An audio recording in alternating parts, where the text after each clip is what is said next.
just look at him?" Ike thought maybe she did, but he couldn't be sure. It could just as easily have been his imagination. Jill sat across the room from him in history class and a couple of rows up. Ike spent most of that class staring at Jill instead of listening to the lesson. This probably explained his lackluster grade in the class, but he couldn't help it. Ike had been in love with Jill since middle school, and that had been several years ago. This was a well-kept secret. He was terrified of talking to her and of people finding out. He was sure there was no way she would be interested in him. She was so perfect, and he was so not. So a moment ago, when he thought she looked at him, he had quickly looked in another direction. His stomach had a sinking feeling, and his face was hot. Ike sat up in his seat and pretended to be listening to the teacher. After a couple of minutes of staring forward and not taking in literally none of the information being shared, he felt it was safe to steal another glance at Jill's direction. As soon as he did, she turned her head and looked right back at him, right in the eyes. And she smiled. He couldn't believe it. When class was over, he went to his locker as quickly as he could, not knowing what else to do. He tried to ignore every passing person and just mind his own business. But there was one person passing he was compelled not to ignore. It was Jill. As she walked by, she gently bumped into Ike. To anyone watching, it would have been debatable as to whether or not this was an accident. "Oh, excuse me, I'm so sorry," she apologized profusely. When Ike saw who it was, he almost couldn't speak. It's okay," he muttered with the confidence of a sparrow grasped in the clutches of an eagle. This was the moment he had dreamed about for years, but now it was upon him, and all he could think about was how to get out of it. "That was an interesting class, huh?" she went on. "Yeah," he said. He could feel sweat pouring out of him as if he were in a sauna. This was embarrassing, but he didn't know how to stop it. Several awkward seconds of silence passed before she spoke again. "So," she said, "there's a really great movie coming out this Friday." "Oh yeah?" he replied. "That's cool." He was starting to feel slightly calmer, but slightly. "Yeah," she responded. "It really stinks, though, because if I had a car, I would go see the movie, but I don't drive yet." "Oh, that does stink. Maybe you could go with one of your friends." "Nah," she said. "They're all busy." More awkward seconds passed by. Ike had no idea what words he should permit to leave his mouth. However, Jill seemed to know which words she wanted, and she was determined to hear them. "Hey, you drive, right?" she asked. "I've seen you in your car before." "Yeah," he said, "I drive." "Are you busy on Friday?" she asked. I don't think so," he croaked. "Do you like to watch movies?" she persisted. "Yeah, of course," he said. "Who doesn't like movies?" Jill was in awe of how difficult this was. She had noticed Ike stealing glances at her for some time now. "Well," she asked, "can you think of anyone you would like to ask to go see the movie?" I don't know." She waited and then said, "What about me?" "Oh," he let out. Okay." She waited again, finally asking, "So you gonna ask me?" "Oh," he let out again. "Jill, do you want to go to the movies with me on Friday?" "Absolutely," she exploded. "I thought you'd never ask." This had happened on Monday, so Ike had all week to plan for his dream date, and that week dragged by like no other. He couldn't believe this was actually happening. He had imagined it many times, but he never thought that it actually really would. This was his one chance, and he had every intention of making sure that Friday night was perfect. One thing that started to pick up after this encounter with Jill was his confidence. This is something that had been lacking in him his whole life. But now that it was known that perhaps the girl he liked him back, he was over the moon. Now, when history class came, the staring was not a secret. And it wasn't just one way. Ike and Jill spent the entire class looking back and forth at each other and trading smiles. So things were great at first, but the problem started on Wednesday morning. Ike woke up and began his morning routine of readying himself for school. While he was brushing his teeth, he noticed something in the mirror. It was a pimple right on the top of his forehead. His first thought was to pop it, but he had heard that this might make things worse. The last thing he wanted was some blemish on his face when he had the biggest date of his life coming up. He managed to comb his hair down a bit so that it covered his new friend. I hope no one notices, he thought, as he was on his drive into school. The thought came to him as he passed the strange little place that he passed every day. There was always some kind of sign out front advertising palm readings and love potions and the sort. He'd always been curious what it was like in that shop, but he never had any intention of stopping there. But each morning, it did grab his attention. An hour into school, he felt as if maybe he had successfully hidden the problem. Then it became terribly apparent to him that maybe he had not. A couple of students had looked at him strangely during math class. After the class, Jimmy, who was the annoying kid at school, came directly to him. "Nice zit," he said, laughing. Ike went to the bathroom so he could look in the mirror to recomb his hair over the pimple. When he saw his reflection, he was horrified. The pimple he had covered that morning was still covered, but he now had another pimple which was lower on his forehead. Lower and uncoverable. Great, he thought. Now what? Thursday morning was even worse. It seemed that overnight those two pimples had multiplied. He now had several pimples all over his face. This was his worst nightmare. Now, being a teenager, it was not uncommon to see his peers with some pimples, but he had never had this problem before. Of course it would happen right before his date with Jill. On his drive that morning, there was a new sign outside of the strange shop.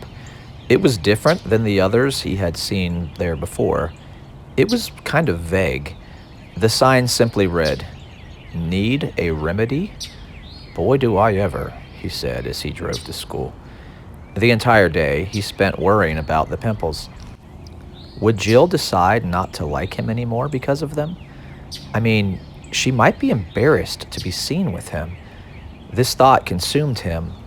He also couldn't get the sign out of his mind.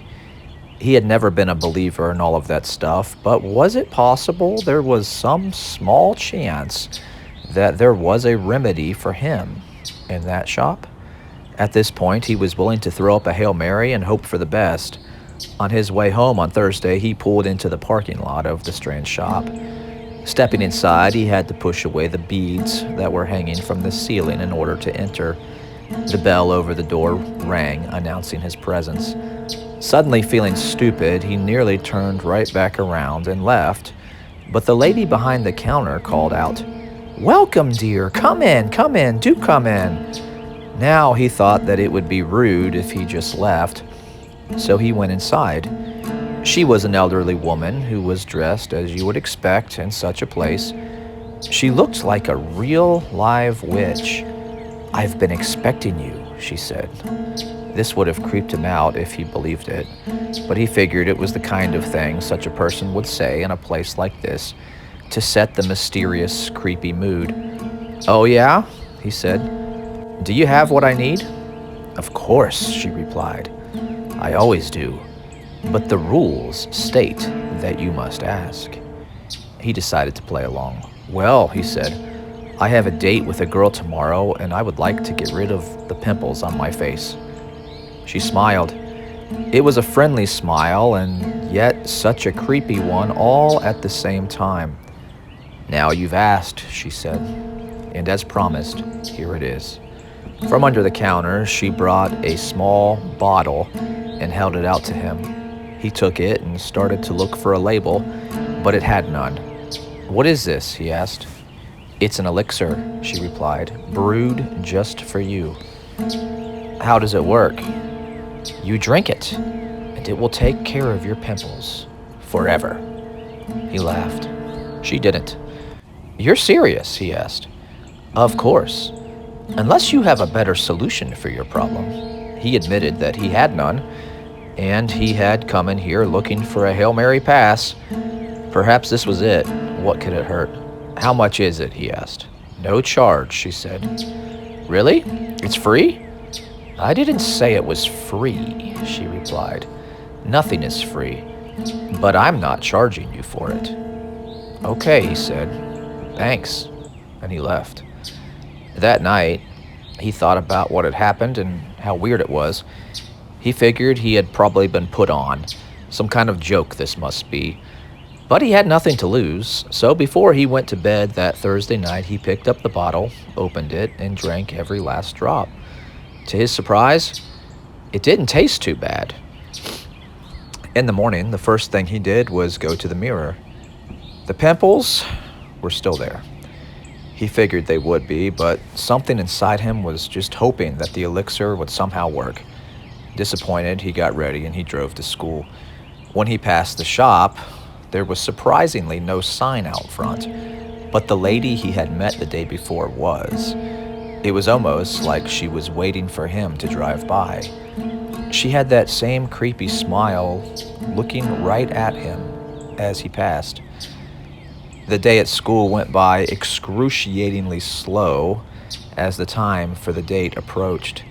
Ike was looking forward to it because Jill had been the girl of his dreams for so long, but at the same time he dreaded it as his pimple problem remained. He didn't want to be late, but he also didn't want to be early. So he actually arrived in her neighborhood several minutes early, but he sat in his car in the next street over as he waited for the time to pass. This worked out well as he pulled into her driveway right on time. With flowers in hand, he approached the door. When she opened the door, would she be distracted by his pimples? The door opened and she looked right at him. Surely she would notice them. Would she be disgusted? Would she want to cancel the date? Neither of these things happened. Instead, she smiled. "Are those for me?" she asked, eyeing the flowers. "Yes," he said. "Thank you so much. No boy has ever given me flowers before." She took them and put them in some water, and then they were on their way to the theater. As the night wore on, Ike completely forgot about the pimples. Jill didn't seem to notice them, and if she did, they didn't seem to bother her. She seemed to really enjoy the movie. Ike did too, but if you were to ask him about the details of the plot afterwards, he probably would not remember much. He was wrapped up in the reality that he was on a date with Jill, and it was going better than he could ever have imagined. When it was all over, he pulled into her driveway. He exited his door and went to hers to open it for her. "Thank you," she said in the sweetest voice he had ever heard. As she said this, she gave him the cutest look. In that moment, he could have been knocked over by a feather. He had always been stricken by her, but now he believed that he was truly and genuinely in love. With legs that wobbled, he walked her to the door. When they got there, she stopped and looked into his eyes. Illuminated by the moonlight, she appeared as if she were an angel. "I had a really nice time tonight," she said. "I did too," he replied. After he said this, he noticed the one thing he had been dreading about this night, which had not happened yet. She looked at him with horror. As she did, he noticed the burning sensation in his face. Her hands went to her mouth to hold back a scream, just as he felt the excruciating pain all over his face. It was as if there were several tiny explosions taking place as his pimples burst. What happened next happened so fast that there was literally nothing he could have done to stop it. From inside the pimples emerged hundreds, no, thousands of hungry roaches. Over the next several seconds, Ike watched in disbelief as the roaches covered the girl, and then he heard the scream she had been trying to hold back break out. And then nothing. They had completely devoured her. Nobody believed Ike's story, and because he was the last person to be with Jill before she went missing, he got all of the blame and all of the prison time. Now, if you listen to this story hoping for a happy ending and you are feeling disappointed, don't be. In the midst of this tragedy, there is a silver lining. You see, for the rest of his life, Ike had the smoothest complexion you could ever imagine, and he never had a pimple again. Thank you for listening. If you enjoyed this story, if you wouldn't mind clicking like, that would be awesome. Also, if you have not subscribed to the channel, I would invite you to do so. If you know someone who you think might enjoy a story such as this one, if you wouldn't mind sharing it with them, that'd be fantastic as we try to reach the right audience. If you have a suggestion for a story, you can email storyteller2023@outlook.com, and we will write a story based upon your suggestion. Thanks again for listening, and goodbye.